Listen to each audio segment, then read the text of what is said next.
മഹാരാഷ്ട്രയും ജാർഖണ്ഡും ഇന്ന് വിധിയെഴുതി. നിയമസഭാ തെരഞ്ഞെടുപ്പ് നടന്ന മഹാരാഷ്ട്രയിൽ 58% വോട്ടാണ് രേഖപ്പെടുത്തിയത്. ജാർഖണ്ഡിൽ രണ്ടാം ഘട്ട വോട്ടെടുപ്പിൽ മികച്ച പോളിംഗാണ് ഉണ്ടായത്. 67% പോളിംഗ് രേഖപ്പെടുത്തി. മഹാരാഷ്ട്രയിലും ജാർഖണ്ഡിലും BJPക്ക് മുൻതൂക്കമെന്ന് എക്സിറ്റ് പോൾ ഫലങ്ങൾ പറയുന്നു. മഹാരാഷ്ട്രയിൽ മഹായുതി സഖ്യം ഭരണം നിലനിർത്തും. ജാർഖണ്ഡിൽ BJP ഒറ്റയ്ക്ക് ഭരിക്കും.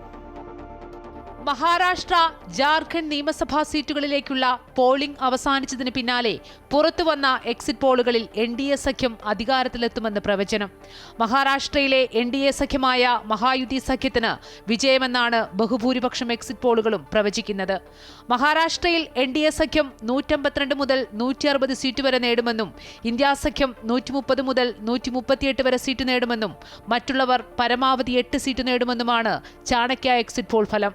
മഹായുതി സഖ്യത്തിന് 122 മുതൽ 186 വരെ സീറ്റുകൾ പോൾ ഡയറി പ്രവചിക്കുന്നു. ഇന്ത്യാ സഖ്യത്തിന് 69 മുതൽ 121 സീറ്റ് വരെയും മറ്റുള്ളവർക്ക് 8 മുതൽ 10 വരെ സീറ്റും. പീപ്പിൾസ് പൾസ് ഫലപ്രകാരം NDA 175 മുതൽ 195 വരെ സീറ്റ് നേടും. ഇന്ത്യാ സഖ്യം 85 മുതൽ 112 സീറ്റ് വരെ, മറ്റുള്ളവർ 8 മുതൽ 10 സീറ്റുകളിൽ വിജയിക്കും. മഹാരാഷ്ട്രയിൽ തൂക്കുസഭയ്ക്ക് സാധ്യതയെന്നാണ് ലോക്ഷാഹി മറാത്തിയുടെ എക്സിറ്റ് പോൾ ഫലം. മഹായുതി സഖ്യം 122 മുതൽ 142 സീറ്റും മഹാ അഗാഡി സഖ്യം 125 മുതൽ 140 സീറ്റ് വരെയും നേടും. 288 നിയമസഭാ മണ്ഡലങ്ങളിലേക്ക് നടന്ന നിയമസഭാ തെരഞ്ഞെടുപ്പിൽ തുടക്കം മുതലേ പോളിംഗ് മന്ദഗതിയിലായിരുന്നു. മഹായുതിയും മഹാവികാസ് അഘാഡിയും തമ്മിലാണ് പ്രധാന പോരാട്ടം. ചെറുകക്ഷികളുടെ സ്വാധീനവും സാന്നിധ്യവും നിർണായകമാണ്. ജാർഖണ്ഡിലും BJP എന്ന് എക്സിറ്റ് പോളുകൾ പ്രവചിക്കുന്നു. ജാർഖണ്ഡിൽ Bharat plus news exit poll ഫലപ്രകാരം BJP 43ഉം JMM 21 സീറ്റും നേടുമെന്നാണ് പ്രവചനം.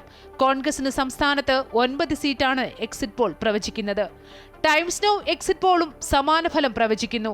NDAക്ക് 40 മുതൽ 44 വരെയും ഇന്ത്യാ മുന്നണിക്ക് 30 മുതൽ 44 വരെ സീറ്റ് ലഭിക്കുമെന്നാണ് പ്രവചനം. പീപ്പിൾസ് പൾസ് എക്സിറ്റ് പോൾ ഫലവും ജാർഖണ്ഡിൽ NDA അധികാരം പ്രവചിക്കുന്നു. 47 സീറ്റാണ് NDAക്ക് ലഭിക്കുക. ഇന്ത്യാ മുന്നണിക്ക് 31 സീറ്റ് ലഭിക്കുമെന്നും പ്രവചനമുണ്ട്. ഇന്ത്യാ സഖ്യം തൂത്തുവാരുമെന്ന് ആക്സിസ് മൈ ഇന്ത്യ പ്രവചിക്കുന്നു. ഇന്ത്യാ സഖ്യത്തിന് 53 സീറ്റുകൾ വരെ ലഭിച്ചേക്കുമെന്നാണ് പ്രവചനം. ആദിവാസി ഗോത്രമേഖലയായ സന്താൾ പർഗാനയിലെ 18 സീറ്റിൽ 15ഉം ഇന്ത്യാ സഖ്യത്തിനെന്നാണ് ആക്സിസ് മൈ ഇന്ത്യയുടെ പ്രവചനം. 81 അംഗ നിയമസഭയിലെ 43 സീറ്റുകളിൽ നടന്ന ആദ്യഘട്ടത്തിൽ പോളിംഗ് ശതമാനം 66.16%. ഇന്ന് 38 മണ്ഡലങ്ങളിലേക്ക് നടന്ന രണ്ടാം ഘട്ടത്തിലും ഭേദപ്പെട്ട പോളിംഗാണ് രേഖപ്പെടുത്തിയത്. News desk, Amrita TV.